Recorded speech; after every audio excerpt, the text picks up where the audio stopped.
Mesdames, Messieurs, merci de nous suivre pour vous informer. Ouverture à Nairobi du 3e sommet des chefs d'État de la communauté des États de l'Afrique de l'Est sur la situation en RDC. Dans le cadre du processus de Nairobi, les chefs d'État de la communauté d'Afrique de l'Est ont convoqué une série de conclaves pour insuffler un nouvel élan à une recherche vigoureuse de la paix en RDC. Ces conclaves interviennent après les 2 consultations de cadrage et de cartographie avec des groupes armés étrangers et locaux organisés pour encourager les dépôts des armes et la saisie du rameau d'olivier étendu par les chefs de l'État Félix Tshisekedi les 2 derniers mois. Retour en image sur l'arrivée dimanche du chef de l'État Félix Tshisekedi dans la capitale kenyane.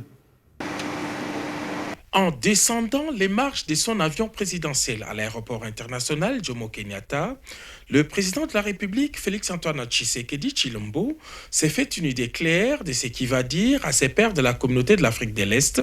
qui se réunissent ce lundi au 3e conclave exclusivement consacré à la situation sécuritaire à l'Est de la République démocratique du Congo.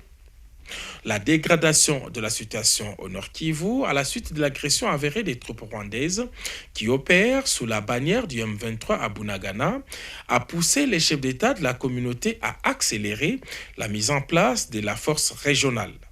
Ce dimanche 19 juin, les chefs d'état-major généraux de 7 pays de la East African Community ont échangé sur la composition de cette force, son commandement et tous les autres aspects opérationnels. Ce lundi, les conclaves débutera justement par la présentation de ces rapports des commandants des armées aux chefs d'État, puis celle du volet politique avec la consultation des groupes armés menés par les professeurs Serge Tshibangu, le mandataire spécial du chef de l'État. Devant ses pairs de l'Ouganda, du Kenya, du Rwanda, du Burundi,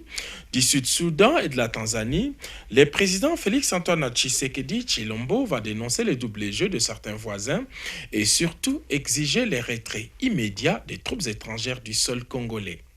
Ce 3e conclave de Nairobi est d'un enjeu important sur la suite des événements en République démocratique du Congo, mais en attendant, les forces armées de la RDC s'activent au front pour repousser les troupes terroristes et leurs soutiens régionaux.